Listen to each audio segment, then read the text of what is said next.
Hello and welcome my dear friends. जैसा कि मैंने आपसे कहा था कि हम लोग देखेंगे उन महत्वपूर्ण प्रश्नों को जो 2022 की मुख्य परीक्षाओं में या प्रारंभिक परीक्षाओं में पूछे गए हैं। इसमें शुरुआत हम कर रहे हैं सीडीपीओ प्रारंभिक परीक्षा 2022 जो बिहार की हुई है, और फिर धीरे धीरे इसी में सारे क्वेश्चंस आपको मिलते चले जाएंगे। कुछ क्वेश्चंस इसमें सीडीपीओ से हैं, कुछ एसएससी रेलवे हैं, मतलब जितने भी एग्ज़ाम 2022 में हुए हैं सबको हम देखेंगे। पार्ट 1 आज देख रहे हैं, पार्ट 2 हम देखेंगे जल्दी अगले 2 दिनों में। तो ये जितने भी पार्ट हों आप इसको देख लीजिएगा। मैं आपको दावा करता हूँ कि इससे आपको बहुत लाभ मिलने वाला है आपकी आगामी परीक्षा में। ठीक है, तो चलिए बिना किसी देरी के शुरू करते हैं। इसमें सीधे क्वेश्चन होगा और उसके सामने उसका आंसर होगा। वन लाइनर फैक्ट की तरह हम इनको देखेंगे, क्योंकि यहाँ पे सिर्फ आपको आंसर रटना है। ठीक है, चलिए हिस्ट्री से शुरू करते हैं। पहला क्वेश्चन है सीडीपीओ प्रारंभिक परीक्षा 2022 का, और क्वेश्चन नंबर 1 है पूर्व गुप्त काल में शीशे के सिक्के को एक बड़ी संख्या में जारी किया गया। तो पूर्व गुप्त काल की बात पूछ रहा है यहाँ। तो गुप्ता एरा से पहले कौन सातवाहन शासकों द्वारा जो है शीशे के सिक्के, ठीक है ये याद रखना आपको, शीशे के सिक्कों को जारी किया गया सातवाहन शासकों द्वारा बड़ी संख्या में। ठीक है, बस इतना याद रखना, शीशे के सिक्के किसने जारी किए? सातवाहन शासकों ने। अगला क्वेश्चन है तृतीय बौद्ध सभा का सभापतित्व किया गया था। तृतीय बौद्ध सभा का सभापतित्व किया गया मोगली-पुत्तिस द्वारा। ठीक है, ये क्वेश्चन रिपीटेडली पूछे जाते हैं, बहुत सारी परीक्षाओं में पूछे जाते हैं, तो याद रखना बौद्ध सभा के आपको तीनों अध्यक्ष याद होने चाहिए और किसके समय हुए तीनों आपको पता होने चाहिए। ये जहाँ से क्वेश्चन बन रहे हैं उस क्वेश्चंस को अगर आप देख लेंगे, उस टॉपिक को देख लेंगे तो काफ़ी लाभ मिलेगा आपको। अगला क्वेश्चन है प्रसिद्ध इलाहाबाद प्रशस्ति के लेखक थे। तो हरिसेन जो है इलाहाबाद प्रशस्ति के लेखक थे, ये आपको याद रखना है। अगला क्वेश्चन है बराबुदुर विश्व में सबसे अद्भुत स्तूप है। बराबुदुर स्तूपा, तो बराबुदुर स्तूपा कहाँ पे है? इसकी मूर्ति और मूर्ति कला किसका शानदार उदाहरण है? तो ये विश्व का सबसे बड़ा है, इसके बारे में पूछ रहा है। इसकी मूर्ति और मूर्ति कला किसका शानदार उदाहरण है? तो भारत जावा कला का। ठीक है, नाम आपको याद रखना है। कौन से स्तूप की बात हो रही है यहाँ पे? बराबुदुर विश्व की बात हो रही है। भारत और जावा कला का ये शानदार उदाहरण प्रस्तुत करता है बराबुदुर। ठीक है, अगला क्वेश्चन है राजत्व के उसके सिद्धांत प्रतिष्ठा, शक्ति और न्याय के सिद्धांतों पर आधारित थे। बलबन के बारे में कहा। तो आपको पता राजत्व का सिद्धांत, लौह और शक्ति की नीति जो है, तो इसके बारे में कई बार पूछा जाता है रक्त और लौह की नीति किसकी थी, राजत्व के सिद्धांत किसके थे? तो बलबन के थे। ये आपको इसके बारे में पता होना चाहिए, इंपॉर्टेंट क्वेश्चन है। और जो ये स्टेटमेंट है ये जियाउद्दीन बर्नी ने दिया था बलबन के बारे में। ठीक है, कौन सा? राजत्व के उसके सिद्धांत प्रतिष्ठा, शक्ति और न्याय के जो है सिद्धांतों पर आधारित थे। ये जियाउद्दीन बर्नी ने कहा बलबन के बारे में, और ये राजत्व के सिद्धांत से बहुत ज़्यादा क्वेश्चन आता है। तो ये आप यहाँ से ऐसे चीज़ों को बहुत आसानी से समझ पाएंगे। अभी हम बहुत सारे पेपर देखेंगे जो 2022 में हुए हैं, आपको समझ में आएगा कि कुछ भी नहीं बचेगा। ठीक है, इस क्वेश्चन से ही आपको लाभ मिल जाएगा। 1888 में इलाहाबाद में किस राजा ने भारतीय राष्ट्रीय कांग्रेस के चौथे अधिवेशन के संपन्न होने में बहुमूल्य सहायता प्रदान की थी? तो 1888 में इलाहाबाद में के राजा थे भारतीय राष्ट्रीय कांग्रेस के चौथे अधिवेशन के संपन्न होने पे। तो ये दरभंगा के राजा थे और इन्होंने इलाहाबाद में हुआ था जो 1888 में कांग्रेस का चौथा अधिवेशन, उसमें अपना बहुत महत्वपूर्ण योगदान दिया था दरभंगा के राजा ने। तो ये बिहार के किसी भी एग्जाम के लिए बहुत महत्वपूर्ण क्वेश्चन है, याद रखना है। अगला क्वेश्चन है उल गुलान जो आंदोलन है ये किसने प्रारंभ किया? तो ये बिरसा मुंडा से संबंधित है। बहुत महत्वपूर्ण क्वेश्चन है, ये यूपीएससी में भी पूछा जा चुका है 2019 में। तो उल गुलान जो विद्रोह है इसको आपको याद रखना है, बिरसा मुंडा से संबंधित है। ये इतना इंपॉर्टेंट क्वेश्चन है, ये यूपीएससी ने भी पूछा 2019 में। अगला क्वेश्चन है रैयतवाड़ी व्यवस्था प्राथमिक रूप से प्रारंभ कहाँ की गई? तो मद्रास के तमिलनाडु, जो कि अभी मद्रास जो है जो तमिलनाडु में है, वहाँ से रैयतवाड़ी व्यवस्था जो है प्राथमिक रूप से प्रारंभ की गई थी। ये आपको याद रखना है। ठीक है, महत्वपूर्ण है। रैयतवाड़ी व्यवस्था की बात हो रही है। स्थायी बंदोबस्त अलग था, तो ये आपको तीनों बंदोबस्त तो पता होने चाहिए, रैयतवाड़ी, महलवाड़ी और स्थायी बंदोबस्त। इन तीनों से ही क्वेश्चन आता है। जो बीपीएससी 67वीं में पूछा गया था वो महलवाड़ी से पूछा गया था। ठीक है, तो ये आपको पता होना चाहिए। अगला क्वेश्चन है एका आंदोलन के लिए जिम्मेदार थे। तो एका आंदोलन जो है अवध में हरदोई और बहराइच आदि के किसानों ने मिलकर किया था, और यूपी में ये ज़्यादा सक्रिय रहा एका आंदोलन। तो याद रखना एका आंदोलन अवध में हरदोई, बहराइच आदि के किसानों ने ये किया था। ठीक है, एका। फ्रंटियर गांधी या सीमांत गांधी इनको कहते हैं। इन्होंने उनके आंदोलन को उन्होंने भेड़ियों के सामने फेंक दिया। वो किसका जिक्र कर रहे थे? तो जो सीमांत गांधी थे उन्होंने कहा कि उन्होंने जो आंदोलन किया था उनके आंदोलन को उन्होंने भेड़ियों के सामने फेंक दिया। वो जिक्र कर रहे थे कांग्रेस नेतृत्व का। किसका? कांग्रेस नेतृत्व का। जब भारत का विभाजन हो रहा था तब उनकी ये स्टेटमेंट आई थी। तो सीमांत गांधी खां के बारे में आपको ये याद रखना है। लाल कुर्ती आंदोलन का नेतृत्व किया था इन्होंने और इन्हीं से ये संबंधित क्वेश्चन है। ये सीडीपीओ बिहार के क्वेश्चंस हैं। ये थोड़ा सा क्वेश्चन घुमा के पूछे गए थे इस बार। मुख्य खालसा दीवान ने गिरे हुए सिख और अपराधी के रूप में घोषित किया था।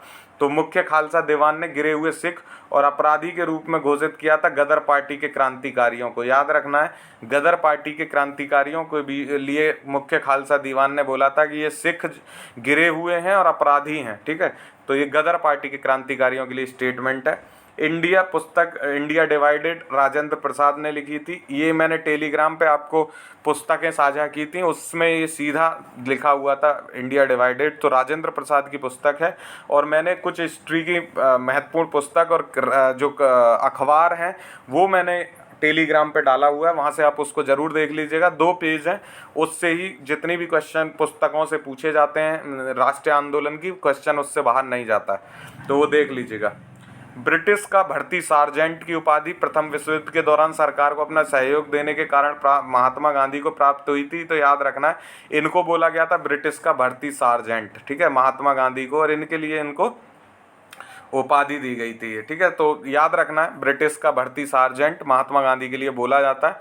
प्रथम विश्व युद्ध के समय ये बोला गया। द्वितीय विश्व युद्ध के समय तो व्यक्तिगत सत्याग्रह चल रहा था, तो ये ध्यान रखना है आपको।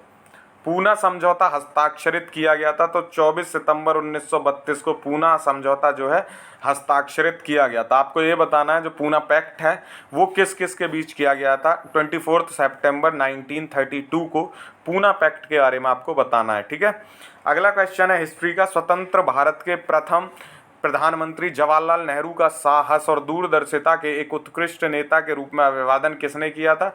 तो लॉर्ड माउंटबेटन ने किया था। स्वतंत्र भारत के प्रथम प्रधानमंत्री जवाहरलाल नेहरू का साहस और दूरदर्शिता के एक उत्कृष्ट नेता के रूप में अभिवादन, लॉर्ड माउंटबेटन।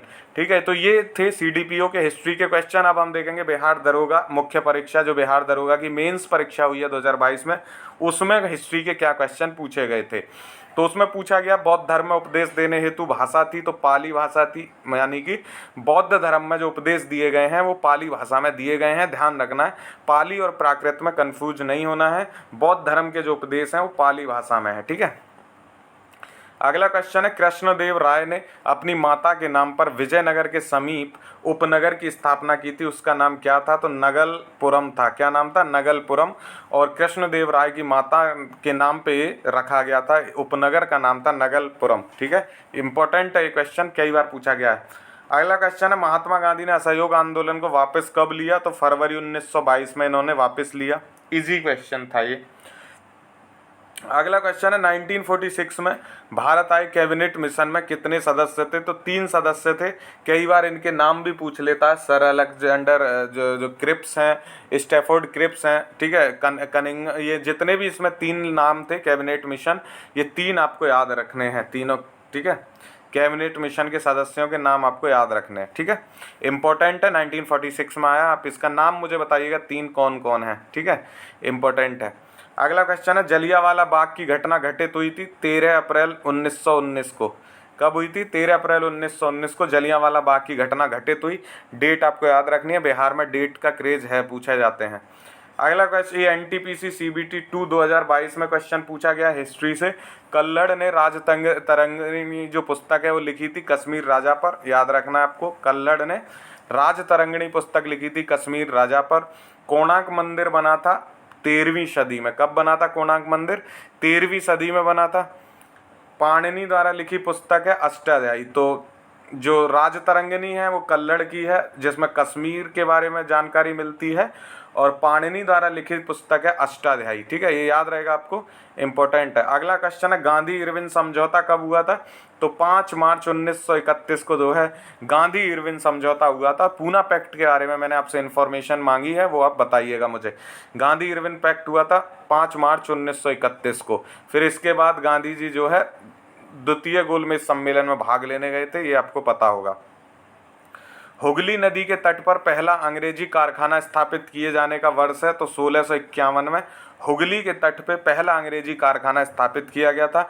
आपको नाम बताना है क्या था इस कारखाने का नाम, ठीक है। और अंग्रेजी कारखाना था, हुगली नदी के तट पे। आप बता दीजिएगा, लोकेशन भी बता सकते हैं चाहें तो। कालिदास द्वारा कार्तिकेय के ऊपर लिखा गया उपन्यास है, तो कालिदास ने कार्तिकेय के ऊपर उपन्यास लिखा कुमार संभवम। कई बार पुस्तक दे दी जाती है, पूछ लिया जाता है कि इनमें कौन सी पुस्तक का मिलान सही नहीं है, तो वहाँ कालिदास के आगे कुमार संभवम कई बार आता है, जो कि सही है, ठीक है। तो ये ध्यान रखना, कालिदास की जो पुस्तक है कुमार संभवम, ये कार्तिकेय के ऊपर लिखी गई है। अगला क्वेश्चन है, महाराष्ट्र के सतारा में परमहंस मंडली स्थापित हुआ था 1849 में। बहुत इंपॉर्टेंट क्वेश्चन है ये, कई बार घुमाव के पूछा जाता है। परमहंस मंडली, इसकी स्थापना कहाँ हुई ऐसे भी, और किसने की ऐसे, दोनों तरीके से पूछा जाता है। 1849 में सतारा महाराष्ट्र में परमहंस मंडली की स्थापना हुई थी, याद रखना है। अगला क्वेश्चन है, भुवनेश्वर में स्थित भगवान शिव को समर्पित लिंगराज मंदिर का निर्माण किसने करवाया था, तो सोमवंशी शासकों ने जो है भुवनेश्वर में स्थित भगवान शिव को समर्पित लिंगराज मंदिर का निर्माण करवाया था। ये याद रखना है आपको, लिंगराज मंदिर जो है सोमवंशी शासकों से संबंधित है। हिस्ट्री में एसएससी CHSL में पूछा गया 2022 का क्वेश्चन है हिस्ट्री का, मैं नास्तिक क्यों हूँ। इस पुस्तक के लेखक कौन है, तो भगत सिंह जी की पुस्तक है, याद रखना है, मैं नास्तिक क्यों हूँ, ठीक है। इंपॉर्टेंट है, याद रखना है। अगला क्वेश्चन है, प्रथम कर्नाटक युद्ध किसके बीच लड़ा गया था, 1746-48 की इसकी टाइमिंग थी। प्रथम कर्नाटक युद्ध फ्रांस और इंग्लैंड के बीच ये हुआ था। तो कर्नाटक जो है, कर्नाटक के 3 युद्ध हुए और ये तीनों फ्रांसीसी और ब्रिटिश के बीच में लड़े गए थे, याद रखना है आपको, कर्नाटक युद्ध। तो ये हिस्ट्री के क्वेश्चंस थे आज। इसमें हमने हिस्ट्री के क्वेश्चंस में बिहार CDPO, बिहार दारोगा और ये CHSL और CGL के कुछ क्वेश्चंस देखे। अब हम भूगोल को देखेंगे, ठीक है। फिर अगली वीडियोस में और भी आएंगी चीज़ें, मतलब ये हिस्ट्री के क्वेश्चन किसी और परीक्षा से संबंधित होंगे। हम सारे क्वेश्चंस को कवर करेंगे, सारे एग्जाम्स को कवर करेंगे जो 2022 में हुए हैं। तो अब जैसे हिस्ट्री के एक साथ देख लिए, अब हम ज्योग्राफी के देखेंगे। फिर से CDPO का आएगा इसमें क्वेश्चन, ज्योग्राफी में कौन सा पूछा गया था। तो CDPO में ज्योग्राफी में पूछा गया, गंगा के मैदान एवं दक्कन पठार को विभाजित करने वाली पर्वत श्रेणियां। तो गंगा के मैदान और दक्कन के पठार को विभाजित कौन करता है, तो विंध्याचल श्रेणी करती है। इंपॉर्टेंट क्वेश्चन है, ध्यान रखना है। पूगा घाटी कहाँ पे स्थित है, तो पूगा घाटी स्थित है लद्दाख में। कहाँ पे स्थित है, लद्दाख में स्थित है पूगा घाटी। तीसरा क्वेश्चन ज्योग्राफी से था CDPO परीक्षा में, पूर्वी उत्तर प्रदेश और बिहार के भाग आते हैं तो मध्य गंगा मैदान में। आप ये कह रहे होंगे कि ज्योग्राफी में सिर्फ 3 पूछे गए क्या, तो पूछे बहुत गए थे, लेकिन जो क्वेश्चन रिपीट होते हैं, जो इंपॉर्टेंट हैं, जो आपको पता होने चाहिए, वो क्वेश्चन यहाँ पे सिर्फ कलेक्ट किए गए हैं। तो ये ध्यान रखना है आपको, ये बहुत महत्वपूर्ण रहने वाली है पूरी सीरीज। इसमें हम सारे पेपर्स को इसी तरह कवर करेंगे। तो ये 3 क्वेश्चन आपको याद रखने, गंगा के मैदान और दक्कन के पठार को अलग करता है विंध्याचल श्रेणी, पूगा घाटी अब स्थित है लद्दाख में, और पूर्वी उत्तर प्रदेश और बिहार के भाग आते हैं मध्य गंगा मैदान में, ठीक है। ये CDPO प्रारंभिक परीक्षा में पूछे गए।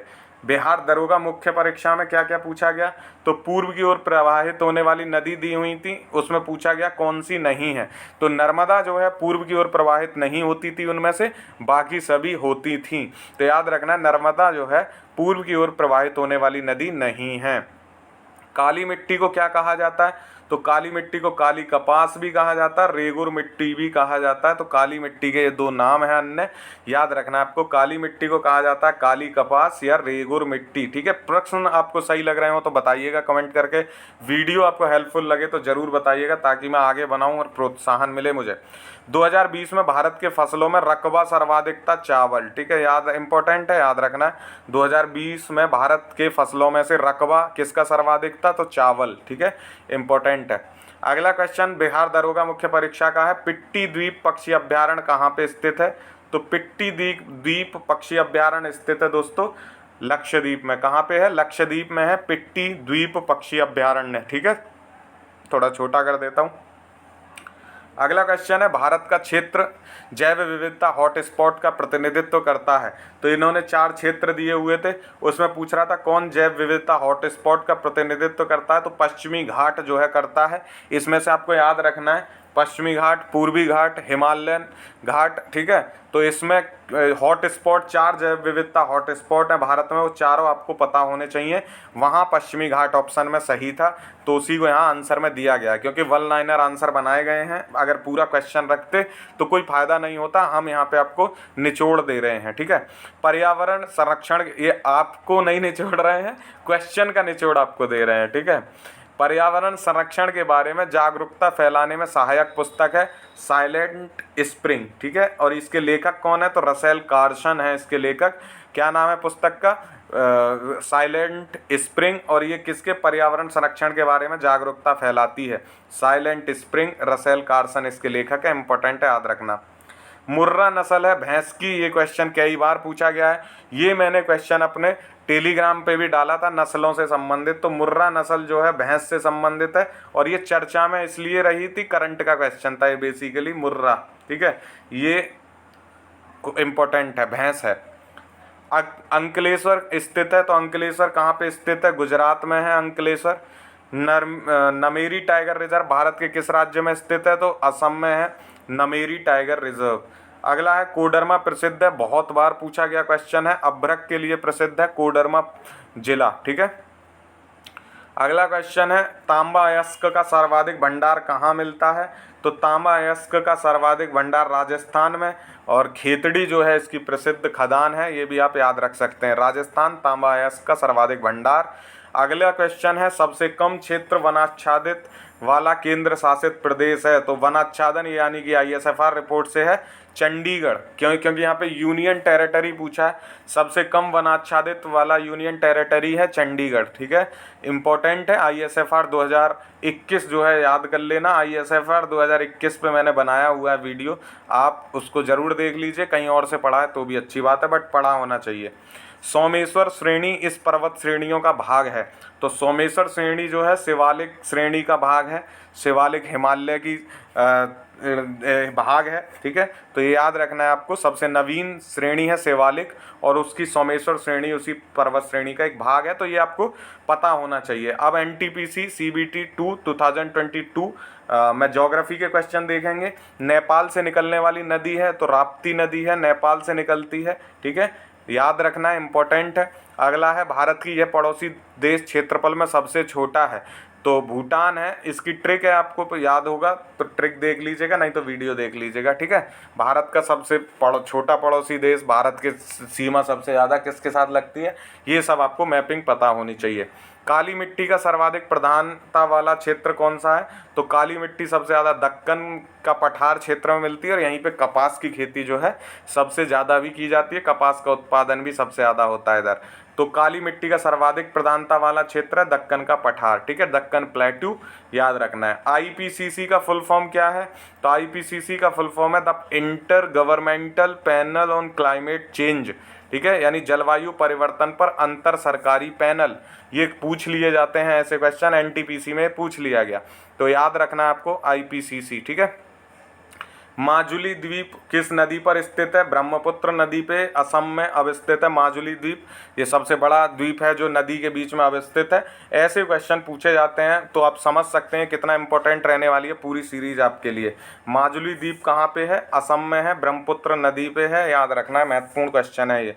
केंद्रीय प्रदूषण नियंत्रण बोर्ड यानी CBDT के बारे में पूछा गया है कि इसकी स्थापना कब हुई थी? तो 22 सितंबर 1974 को जो है केंद्रीय प्रदूषण नियंत्रण बोर्ड की जो है स्थापना की गई थी, ठीक है, याद रहेगा आपको, इम्पोर्टेंट है। मई 2021 में पश्चिमी घाट पर आया तूफान था तोकते था, ताकते भी इसको कहीं कहीं लिखा गया था मैगजीन्स में, तो इम्पोर्टेंट है, करंट का क्वेश्चन है। विश्व में सर्वाधिक इथेनॉल का उत्पादन करने वाला देश है संयुक्त राज्य अमेरिका, जो है सबसे ज़्यादा इथेनॉल का उत्पादन कर रहा है विश्व में।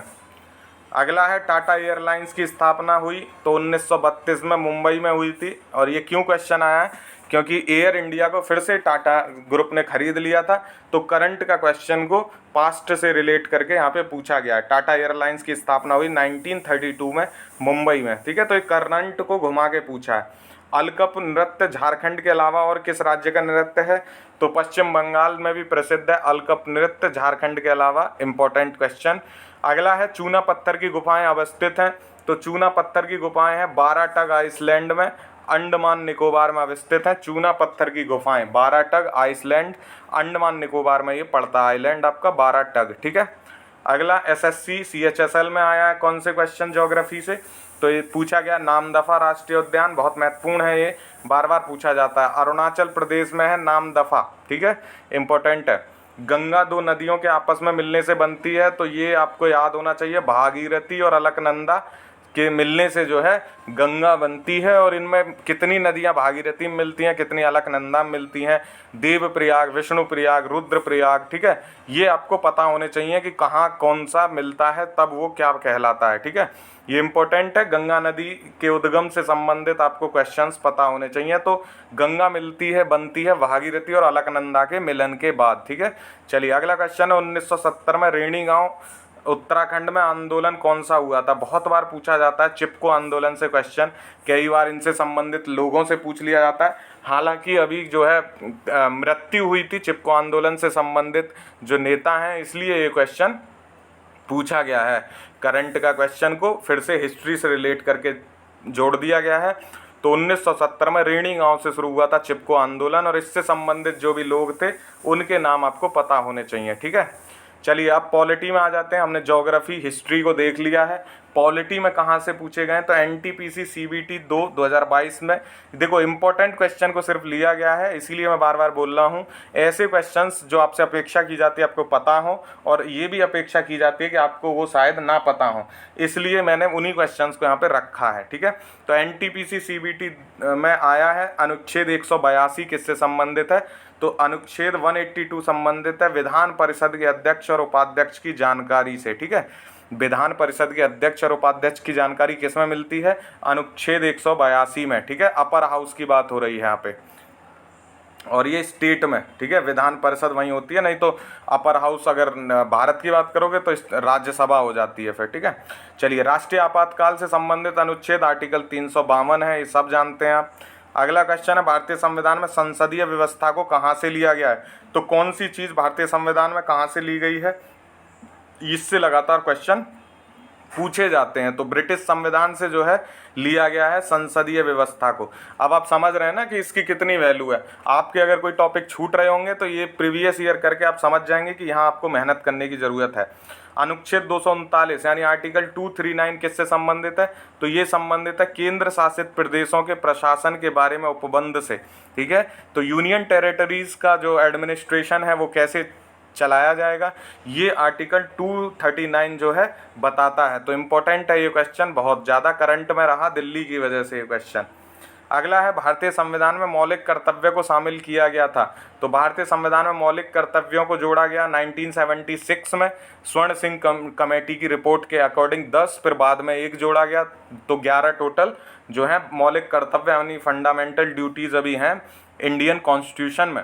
और एक मौलिक कर्तव्य से क्वेश्चन लगातार पूछा जा रहा है, ध्यान रखिएगा, भारतीय संविधान का संरक्षण, स्मारकों का संरक्षण और आदर, राष्ट्रगीत का, राष्ट्रगान का, इसमें इनके बारे में पूछा जाता है कौन सा सही कौन सा गलत। तो ये आप एक बार फंडामेंटल ड्यूटीज़ को सही से पढ़ के जाएंगे, ये मेरी आपसे विशेष एक अपील है, ठीक है। चलिए एसएससी के क्वेश्चंस देखेंगे पॉलिटी में। लोक लेखा समिति का कार्यकाल होता है 1 वर्ष होता है, लोक लेखा समिति का कार्यकाल, ये आपको याद रखना है, ठीक है। लोक लेखा समिति का कार्यकाल होता है 1। पब्लिक अकाउंटिंग कमेटी की बात ये हो रही है इंग्लिश मीडियम वालों, तो पब्लिक अकाउंट कमेटी जो होती है उसका 1 वर्ष का जो है टोटल टेन्योर होता है।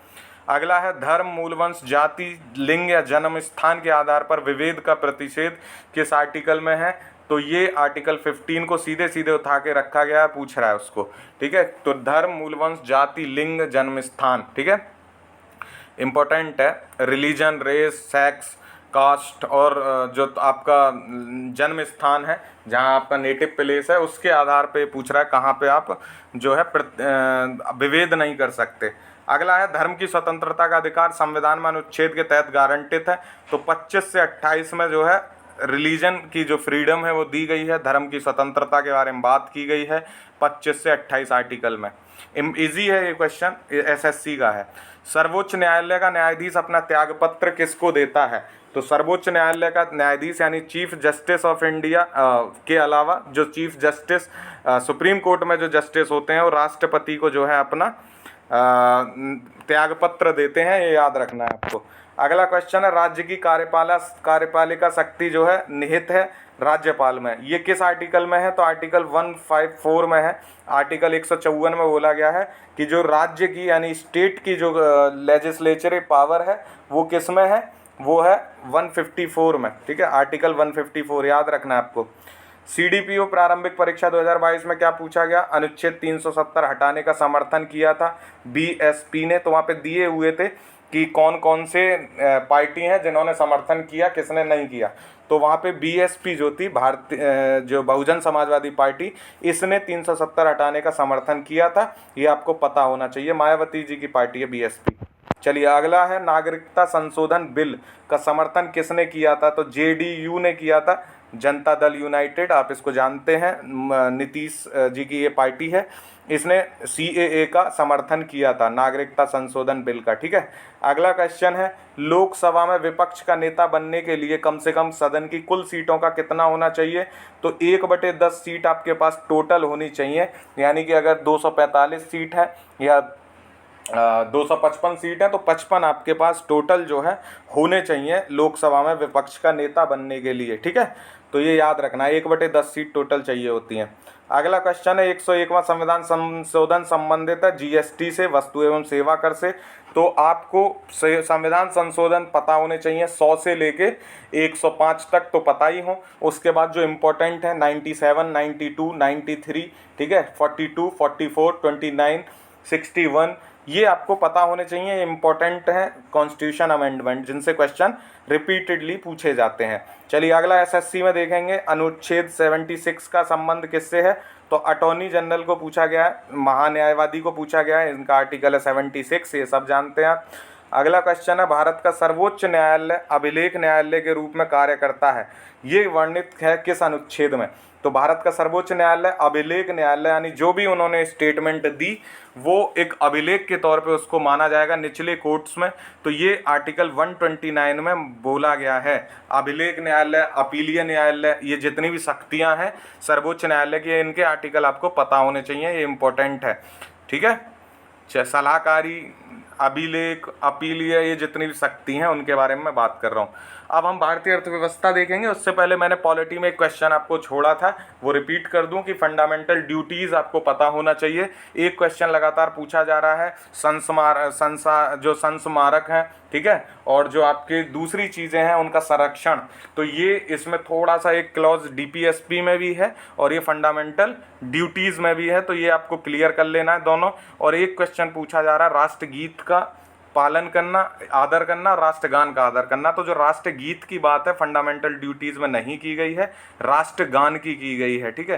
तो ये आपको बहुत डीप पता होना चाहिए चीज़ें, ऐसे क्वेश्चन आजकल पूछे जा रहे हैं, ठीक है। चलिए, राष्ट्रगान ठीक है, अगर राष्ट्रगीत पूछेगा तो वो ठीक नहीं है। चलिए अब भारतीय अर्थव्यवस्था में प्रवेश करते हैं, सीडीपीओ से ही शुरू करेंगे।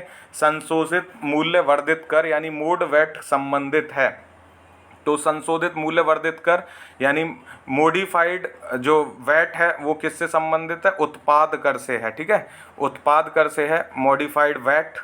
अगला क्वेश्चन है, भारत विश्व व्यापार संगठन में सम्मिलित हुआ था। तो भारत वर्ल्ड ट्रेड ऑर्गेनाइजेशन यानी भारत विश्व व्यापार संगठन में कब शामिल हुआ? तो 1995 में जो है WTO में भारत शामिल हो गया था, जब LPG अपना लिया गया था हमारे यहाँ पे, ठीक है। तो याद रखना है, विश्व व्यापार संगठन में भारत शामिल हुआ 1995 में। नेफेड क्या है? नेफेड है एक सहकारी संगठन। क्या है नेफेड? सहकारी संगठन है, याद रखना। कोऑपरेटिव ऑर्गेनाइजेशन है, ये सोसाइटी है, ऐसे भी याद रख सकते हैं। कोऑपरेटिव है, बस इतना याद रखिए। आय की असमानता मापी जाती है तो गिनी लॉरेंज वक्र में या गिनी लॉरेंज अनुपात में, गिनी लॉरेंज रेशियो में जो है आप आय की असमानता का मापन कर सकते हैं। तो ये गिनी लॉरेंज वक्र या गिनी लॉरेंज कर्व या गिनी लॉरेंज जो रेशियो है, इसको याद रखना है, ये आय की असमानता से संबंधित है। अगला है तेल के संकट के कारण अधिकांश विकसित देशों ने समस्या का सामना किया है मुद्रास्फीति का। तो इन्फ्लेशन बढ़ा है तेल के संकट के कारण समूचे विश्व में, क्योंकि तेल का रेट बढ़ेगा तो फिर ट्रांसपोर्टेशन बढ़ेगा, ट्रांसपोर्टेशन बढ़ेगा तो अपने आप चीज़ों के दाम बढ़ जाते हैं और उसकी वजह से इन्फ्लेशन हो जाता है। ठीक है, तो ये आपको याद रखना है, तेल के संकट के कारण मुद्रास्फीति बढ़ी है विश्व में। अगला है इंडियन इकोनॉमिक क्राइसिस पुस्तक किसने लिखी है? तो सीटी कुरियन जी ने लिखी है इंडियन इकोनॉमिक क्राइसिस पुस्तक। अगला है वर्ल्ड आउटलुक रिपोर्ट कौन जारी करता है? तो आईएमएफ यानी अंतर्राष्ट्रीय मुद्रा कोष जो है वर्ल्ड आउटलुक रिपोर्ट जारी करता है। और ये इतना रिपीटेड क्वेश्चन है कि बस पूछिए मत, पूछा ही जाता है लगातार। वर्ल्ड आउटलुक रिपोर्ट आईएमएफ जारी करता है। अब आ जाते हैं हम साइंस में। तो साइंस में सीडीपीओ में क्या क्या पूछा गया? आधुनिक परमाणु प्रतीक वास्तविक विधि पर आधारित है, बर्जेलियस। ठीक है, कौन सा? आधुनिक परमाणु प्रतीक प्रस्तावित विधि पर आधारित है, तो क्या नाम है इसका? बर्जेलियस। ठीक है, इसको एक जिप्टो बराबर कितना होता है? तो 10 की पावर -21 होता है एक जिप्टो। ठीक है, याद रखना है ये क्वेश्चन। रासायनिक परमाणु परिवर्तन की विशेषता नहीं है। तो रासायनिक परमाणु परिवर्तन की विशेषता क्या नहीं है? ऊर्जा में कोई निवल परिवर्तन नहीं होता है। इंपॉर्टेंट है, याद रखना है। जो रासायनिक परमाणु परिवर्तन, उसमें ऊर्जा में कोई निवल परिवर्तन नहीं होता है। अगला क्वेश्चन है किसके अभ्यास से जानवरों के क्लोन तैयार किए जाते हैं? तो जैव प्रौद्योगिकी के लिए बायोटेक की मदद से, ठीक है, बायोटेक्नोलॉजी की मदद से क्लोन जो है तैयार किए जाते हैं। जानवरों के क्लोन तैयार किए जा रहे हैं। भैंस का क्लोन, जो मुर्रा भैंस है उसका क्लोन रेडी किया गया। तो ऐसे ही एक क्लोन के बारे में, इंसानों के क्लोन नहीं बनाए जाते हैं, वो अवैध हैं, बैन किया हुआ है उनको। ठीक है, तो जानवरों के क्लोन बायोटेक के थ्रू बनाए जाते हैं। पेंडुलम घड़ी की समयावधि होती है दोलन काल 2 सेकंड। ठीक है, तो जो पेंडुलम घड़ी की समयावधि है, दोलन काल कितना होता है? तो 2 सेकंड में ये अपना एक दोलन पूरा करता है पेंडुलम घड़ी। ठीक है, और फिर इसमें होता है कि अगर आप लोलक की जो लंबाई बढ़ा देंगे तो क्या होगा, लंबाई कम हो जाएगी तो क्या होगा। तो ये आपको पता होना चाहिए, पेंडुलम वाली घड़ियों से क्वेश्चन पूछे जाते हैं। अगला है नाई की दुकान में 2 समतल दर्पण कैसे रखे जाते हैं? तो नाई की दुकान में एक दूसरे के समानांतर जो है रखे जाते हैं समतल दर्पण। ठीक है, तो दर्पण से ऐसे क्वेश्चन बनते हैं कि 2 दर्पणों को आमने सामने रख दिया जाए तो कितने जो है प्रतिबिंब बनेंगे, अनंत बनेंगे, कितने बनेंगे, या फिर आपको पूरा दिखने के लिए आपको कितना होना चाहिए दर्पण की लंबाई। ये सब दर्पण से क्वेश्चन आपको पता होने चाहिए। ठीक है, तो नाई की दुकान में 2 समतल दर्पण रखे जाते हैं एक दूसरे के समानांतर, इंपॉर्टेंट है। अगला है ऐसे पदार्थों को जो बिना रासायनिक प्रतिक्रिया के अन्य पदार्थों से नमी को आसानी से अवशोषित कर लेते हैं कहा जाता है? तो ऐसे पदार्थ जो बिना रासायनिक प्रतिक्रिया के अन्य पदार्थों से नमी को आसानी से अवशोषित कर लेते हैं उनको कहा जाता है जल शुष्क एवं लवणीय पदार्थ। कैसे पदार्थ? जल शुष्क एवं लवणीय पदार्थ उनको कहा जाता है। अगला है बिल्ली के सुनने की आवृत्ति का विस्तार होता है 45 से 64 किलोहर्ट्ज। कितना होता है बिल्ली के सुनने की आवृत्ति? ठीक है, 45 से 64 किलोहर्ट्ज होती है। अगला है बैरोमीटर की ऊंचाई में अचानक वृद्धि क्या इंगित करती है? तो बैरोमीटर की ऊंचाई में अचानक वृद्धि इंगित हो तो शुष्क मौसम होगा, और बैरोमीटर की रीडिंग गिर जाए तो तूफान आने की संभावना बढ़ जाती, चक्रवात जैसा कुछ। ठीक है, तो बैरोमीटर की ऊंचाई में वृद्धि होगी तो शुष्क मौसम होगा। ठीक है, अगला है बड़े शोरूम और डिपार्टमेंटल स्टोर जो होते हैं उनमें इस्तेमाल किया जाने वाला विजिलेंस दर्पण कौन सा होता है? उत्तल दर्पण को प्रयोग किया जाता है बड़े शोरूम और डिपार्टमेंट स्टोर में। ठीक है, उत्तल दर्पण, मैंने बोला आपसे दर्पण से क्वेश्चन पूछे जाते हैं। ठीक है, अगला है बहुत ठंड के मौसम में जलीय जीवन को संरक्षित करने में मदद करता है पानी का विस्तार। पानी का विस्तार जो है बहुत ठंड के मौसम में जलीय जीवन को संरक्षित करता है। ठीक है, क्योंकि 4 डिग्री के नीचे फिर जो है बर्फ़ ऊपर जमी रहती है, नीचे पानी नहीं जमता है। तो इसमें ये कई बार क्वेश्चन पूछा जाता है। एक स्वचालक को दूसरे चार्ज किए गए स्वचालक के पास लाकर बिना संपर्क बनाए चार्ज करने की प्रक्रिया क्या कहलाती है? ठीक है, तो एक स्वचालक को दूसरे चार्ज किए गए स्वचालक के पास लाकर जब आप किसी चीज़ को चार्ज करते हैं तो प्रेरण कहलाता है। क्या कहलाता है? प्रेरण कहलाता है। इंपॉर्टेंट है, याद रखना है। कुछ गैसें दी गई थी और उसमें से पूछा था कि कौन सी गैसें ग्रीन हाउस गैसेस हैं? तो मीथेन ग्रीन हाउस गैस है, सही बात है। कार्बन डाइऑक्साइड भी है, ओजोन भी है और क्लोरोफ्लोरोकार्बन भी है। ये ग्रीन हाउस गैसेस हैं, इनको आपको याद रखना है, ठीक है। Green house gas. Water gas किसका मिश्रण होती है? तो वाटर गैस मिश्रण होती है CO प्लस H2 का, ठीक है। याद रहेगा आपको, वाटर गैस किसका मिश्रण है? CO प्लस H2 का, ठीक है, इंपॉर्टेंट है। इसके कारण पानी एक उत्कृष्ट शीतलन कारक है। किसके कारण? उच्च विशिष्ट उष्मा के कारण जो है पानी एक उत्कृष्ट शीतलन का कारक बनता है, उच्च विशिष्ट उष्मा के, ठीक है। उच्च विशिष्ट उष्मा के कारण जो पानी है एक उत्कृष्ट शीतलन का कारक बन जाता है। अगला क्वेश्चन है, मिश्रण के विभिन्न द्रवीभूत घटकों को उपयुक्त पदार्थ पर अवशोषण द्वारा अलग करने की प्रक्रिया क्या कहलाती है? तो मिश्रण के विभिन्न द्रवीभूत घटक हैं, उनको आप अलग कैसे करते हैं? तो आसवन के थ्रू करते हैं, ठीक है। प्रभाजी आसवन वगैरह पढ़े होंगे आपने। तो अवशोषण द्वारा अलग करने की प्रक्रिया कहलाती है आसवन। और एक ऊर्ध्वपातन होता है जिसमें ठोस को सीधे गैस में परिवर्तित कर दिया जाता है, वो सब्लिमेशन या ऊर्ध्वपातन कहलाता है। तो ये आपको पता होनी चाहिए चीज़ें। कोलाइड कण के आकार की सीमा क्या होती है? तो कोलाइड कण के आकार की सीमा होती है 10⁻⁷ से 10⁻⁻10, यानी 10⁻⁻7 से 10⁻⁻10 होती है कोलाइड कण के आकार की सीमा, ठीक है। अगला क्वेश्चन है, अक्रिस्टलीय कार्बन का शुद्धतम रूप क्या है? अक्रिस्टलीय कार्बन का शुद्धतम रूप है चीनी चारकोल। क्या है? चीनी चारकोल, ठीक है। अक्रिस्टलीय कार्बन का शुद्धतम रूप है चीनी चारकोल। ऐसा क्वेश्चन एक PCS यूपी में भी पूछा गया है, उसको हम अगले वीडियो में डिस्कस करेंगे। अगला क्वेश्चन है, आम के पौधे और बंदर दोनों की कोशिकाओं में क्या पाया जाता है? तो आम के पौधे और बंदर दोनों की कोशिका में कोशिका झिल्ली मिलती है, यानी सेल वॉल मिलती है। ये एक दोनों में कॉमन फैक्टर है, ठीक है, याद रखना है। ये क्वेश्चन अब अलग अलग तरीके से पूछे जा रहे हैं। PCS दिन पे दिन टफ होते जा रहे हैं, तो आपको अपडेट होना पड़ेगा नए क्वेश्चंस के साथ भी, ठीक है। मांसपेशी को हड्डी से क्या जोड़ता है? तो जो कंडरा होती है वो मांसपेशी को हड्डी से जोड़ती है। और हड्डी को हड्डी से कौन जोड़ता है, ये आप मुझे कमेंट करके बताएंगे। तो आप मसल्स से बोन को तो ऐड करता है कंडरा, ठीक है, कंडरा। और बोन से बोन को कौन ऐड करता है, ये आप मुझे बताएंगे। लिगामेंट करता है, कौन करता है, या कंडरा को ही लिगामेंट कहते हैं, आप ये मुझे बताएंगे। अगला है, फूल का फल बनने वाला भाग है। तो फूल का फल बनने वाला भाग क्या है? अंडाशय जो है वो फूल का फल भाग बन जाता है, यानी अंडाशय जो है फूल का फल बनने वाला भाग होता है। ये अंडाशय बाद में फल में कन्वर्ट हो जाता है।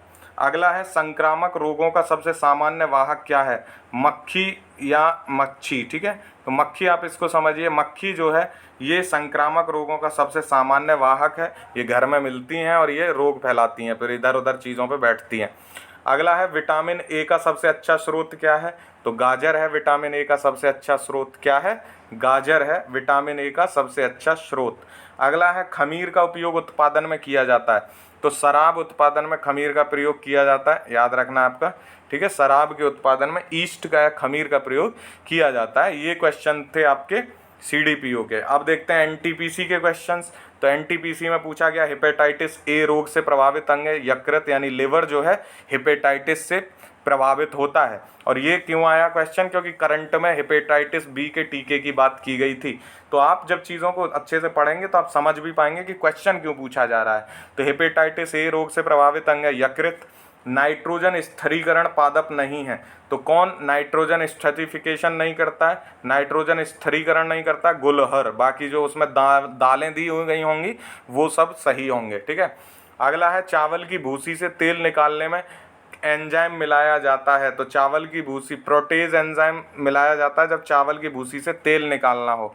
बहुत इंपॉर्टेंट क्वेश्चन है ये, प्रोटेज एंजाइम का प्रयोग किया जाता है। और एक चीज़ मैं बता दूं, कभी भी किसी भी चीज़ में एज लगा हो, ठीक है, जैसे जाइमेज, प्रोटेज, तो जो एज होता है इसका मतलब ही होता है एंजाइम से, ठीक है। तो कभी पूछ ले कि आप इनमें एंजाइम कौन सा है, तो जिसके पीछे ESE एज जुड़ा हो, ठीक है, प्रोटेज, जाइमेज, वो सब एंजाइम होते हैं। ये बेसिक एक डेफिनेशन है, बेसिक एक क्लासिफिकेशन है, इसके द्वारा आप आसानी से पकड़ सकते हो इन सब चीज़ों को, ठीक है। चलिए आगे चढ़ते हैं। कोई पदार्थ अपनी ठोस अवस्था में सीधे गैस में परिवर्तित होता है, ये मैंने अभी बोल दिया, आपको पहले समझा दिया। ऊर्ध्वपातन या सब्लिमेशन में कोई ठोस सीधे गैस में परिवर्तित हो जाता है, द्रव नहीं बनता है, ठीक है। चलिए अगला क्वेश्चन है, आवर्त सारणी में 30 परमाणु क्रमांक हैं। तो आवर्त सारणी में 30 परमाणु क्रमांक जस्ता के हैं, जंक बोलते हैं, ZB से डिनोट करते हैं इसको। वहाँ दी गई होंगी बहुत सारी चीज़ें, जैसे ऑक्सीजन दे दिया गया, नाइट्रोजन दे दिया गया, तो वो वहाँ पे देखना होता है। बट आप याद रखिए 30 परमाणु क्रमांक जस्ता या जंक में होते हैं। ज़्यादा संभावना होती है ऐसे क्वेश्चन सीधे पूछे जाते हैं, सिर्फ आपको आंसर पता रखना है। हृदय में 4 कोष्ठक वाला जंतु है। तो हृदय में 4 कोष्ठक किसके होते हैं? मोर के होते हैं, वैसे इंसानों के होते हैं। और यहाँ पे आपको जंतु पूछ रहा था, मोर के हृदय में 4 कोष्ठक होते हैं, जैसे हमारे में 4 होते हैं वैसे मोर के में भी 4 होते हैं। ठीक है, चलिए अगला SSC का क्वेश्चन देखते हैं। दाब का मात्रक है तो पास्कल है। ये क्वेश्चन सीधे सीधे UPPCS 2022 में भी पूछा गया है, दाब का मात्रक। ठीक है, चलिए अगला क्वेश्चन है, CHCl3 सूत्र होता है तो क्लोरोफॉर्म को बोलते हैं CHCl3, आप सब जानते हैं। ट्राइक्लोरोमीथेन भी इसको बोलते हैं, दोनों ही नाम है इसके, क्लोरोफॉर्म या ट्राइक्लोरोमीथेन, CHCl3। ठीक है, चलिए अगला है, नाइट्रोमीथेन का सूत्र क्या है? तो नाइट्रोमीथेन का CH3NO2। क्या है नाइट्रोमीथेन का फार्मूला? CH3NO2। याद रखना इंपॉर्टेंट है। डाउन सिंड्रोम को जाना जाता है तो डाउन सिंड्रोम ट्राइसोमी 21 होता है, वैसे कितने होते हैं? 23 होते हैं। ठीक है, 23 होते हैं और वो 46 बन जाते हैं, लेकिन जब डाउन सिंड्रोम की बात आएगी तो वो 21, ट्राइसोमी 21। इसमें क्या है? अर्धविकसित या कुछ लक्षण अलग हो जाते हैं इंसान के। ठीक है, चलिए आवर्त सारणी में परमाणु क्रमांक 3 होता है लिथियम का। किसका होता है? 3 होता है लिथियम का परमाणु क्रमांक। तो आवर्त सारणी से आजकल क्वेश्चन पूछे जा रहे हैं, हालांकि PCS में बहुत कम मिलता है देखने, वन डे एग्जाम्स दूसरों में ज़्यादा मिलते हैं।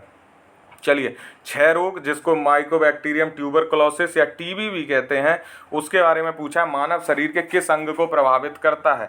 तो फेफड़ों को प्रभावित करता है, ये आप सबको पता है, ये तो BPSC में भी पूछा जा चुका है क्वेश्चन। TB फेफड़ों को प्रभावित करता है। 6 × 10⁻18 इलेक्ट्रॉन किस आवेश के बराबर होते हैं? तो ये 1 कूलाम के बराबर होते हैं। कूलाम से क्वेश्चन कई बार पूछा जा चुका है, आप आगे वाली वीडियोस में भी देखेंगे। कूलाम की जो मान है वो कितना है? 6 × 10⁻18 इलेक्ट्रॉन। ये ध्यान रखना, दोनों तरह घुमा के भी पूछा जा सकता है। अब हम आ जाते हैं करंट अफेयर्स पे। तो करंट अफेयर CDPO में क्या क्या पूछा गया, क्योंकि देखो ये इंपॉर्टेंट है, CDPO अभी हुआ है और बिहार 67वीं री एग्जाम आप देने जा रहे हैं, तो ये पूछे जा सकते हैं करंट के क्वेश्चन। तो देख लीजिए, 2021 का US ओपन पुरुष एकल ग्रैंड स्लैम सर्बिया के नागरिक तथा विश्व के नंबर 1 खिलाड़ी नोवाक जोकोविच को हरा के किसने जीत लिया? तो यहाँ पूछ रहा है US ओपन का। ये 4 ओपन होते हैं, ये चारों आपको पता होने चाहिए। US, ऑस्ट्रेलियन, विंबलडन, ये आपको पता होने चाहिए। ठीक है, और फ्रेंच ओपन, ये 4 हैं, चारों के विजेता आपको पता होने चाहिए। तो 2021 में US ओपन के थे डेनियल मेदवेदेव, इन्होंने नोवाक जोकोविक को हरा दिया था। अभी आप जब जाएंगे तो आप 2022 वाले देख के जाएंगे। ठीक है, BPSC री एग्ज़ाम की बात कर रहा हूँ, या जब भी आप एग्ज़ाम देने जा रहे हैं तो आप अपडेट होके जाइएगा, ओपन से क्वेश्चन ज़्यादा पूछा जाता है। भारत में कोविशील्ड वैक्सीन का उत्पादन कौन करता है? तो सीरम इंस्टीट्यूट करता है। आधार पूनावाला जो है इसके CEO हैं। तो ये serum institute of India private limited जो है कोविशील्ड वैक्सीन का उत्पादन करती है। ये क्वेश्चन कई परीक्षाओं में पूछा गया है कि कौन सी, जैसे कोवैक्सीन का पूछ लेगा, कौन भारत बायोटेक से संबंधित है, कोविशील्ड सीरम इंस्टीट्यूट से संबंधित है। तो ये थोड़ा सा आपको अपडेट होना है।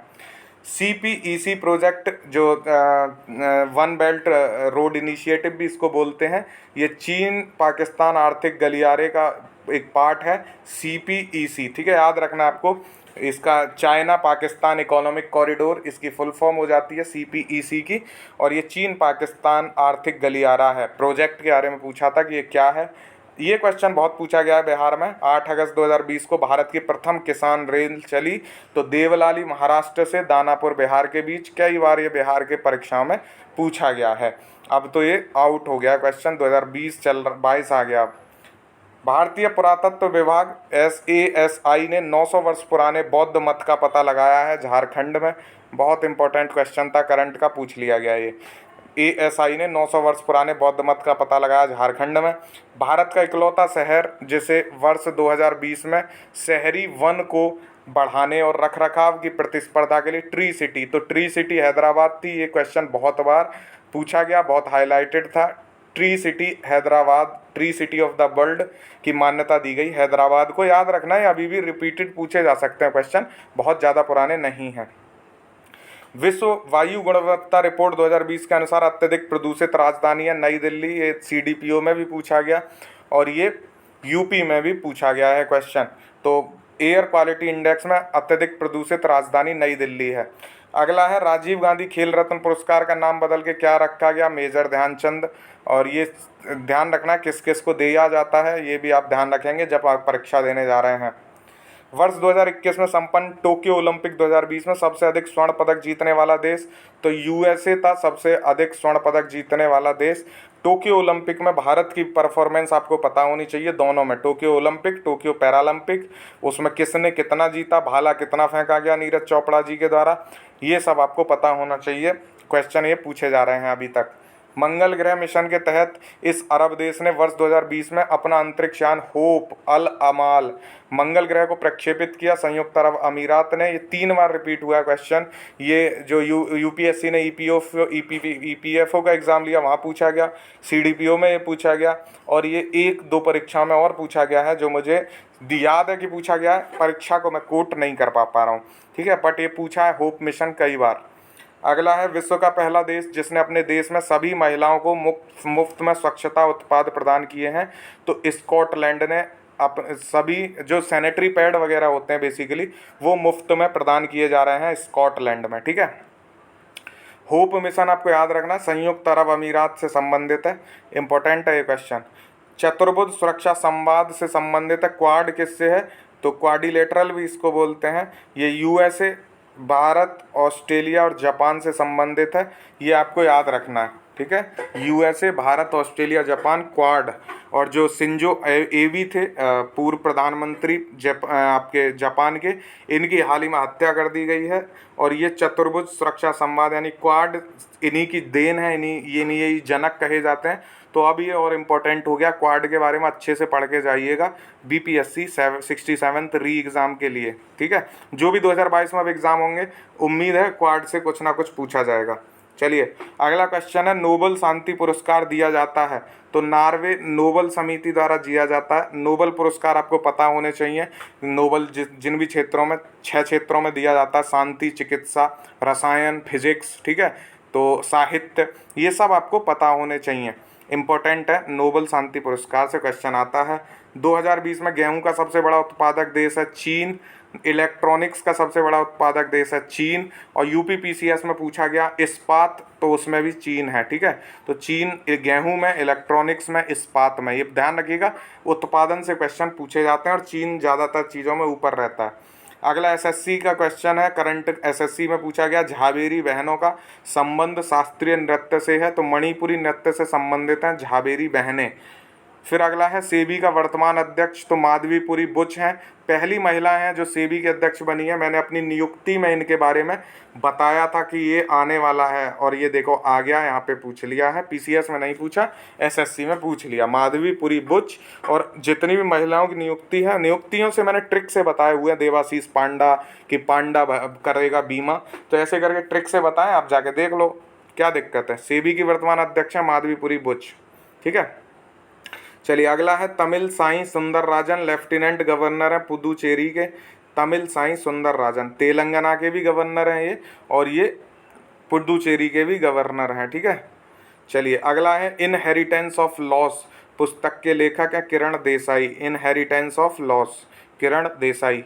अगला है विश्व बैडमिंटन में स्वर्ण पदक जीतने वाली पहली भारतीय खिलाड़ी PV सिंधु। PCS में सेम क्वेश्चन पूछा गया, यहाँ पे भी सेम क्वेश्चन पूछ लिया है। तो अब आप समझ रहे हैं क्वेश्चन रिपीट होते हैं, इसलिए मैं कह रहा हूँ कि आप अगर इनको देख के जाएंगे तो रिपीटेड क्वेश्चन आपको ज़रूर देखने मिलेंगे, ठीक है। चलिए वेटिंग फॉर ए वीज़ा पुस्तक के लेखक थे doctor BR Ambedkar. Waiting for a visa, doctor BR Ambedkar. अगला क्वेश्चन है भारतीय गायक पंडित भीमसेन गुरुराज जोशी का संबंध है कर्नाटक राज्य से। कौन? पंडित भीमसेन गुरुराज जोशी, कर्नाटक राज्य। अगला है 2021 का रमन मैगसेसे पुरस्कार फिरदौसी कादरी 3 बार पूछा जा चुका है। बीपीएस ये यूपीपीसीएस जो 2021 वाला हुआ अक्टूबर में, सीधा क्वेश्चन था ये फिरदौसी कादरी। ये बीपीएससी में पूछा गया क्वेश्चन है फिरदौसी कादरी, और ये यहाँ पे भी पूछ लिया है। तो फिरदौसी कादरी, रमन मैग्सेसे पुरस्कार, ये 4 लोग थे इसमें। जो वॉच डॉग भी है और इसमें एक बेलोन भी है और फिरदौसी कादरी है, एक पाकिस्तान से भी हैं। तो ये आपको रमन मैग्सेसे पुरस्कार पता होना चाहिए, पूछा जाता है इससे क्वेश्चन। अगला है 2021 को ब्रिक्स पर्यटन मंत्रियों की अध्यक्षता किसने की? तो जी किशन रेड्डी जी ने की थी ब्रिक्स पर्यटन मंत्रियों की अध्यक्षता। अगला है वर्ष 2023 में पुरुषों का क्रिकेट विश्व कप आयोजित होगा भारत में। अगले आयोजनों से क्वेश्चन आते हैं और 2023 में पुरुषों का क्रिकेट विश्व कप हो रहा है भारत में, तो ये महत्वपूर्ण हो जाता है, क्वेश्चन बनेगा यहाँ से।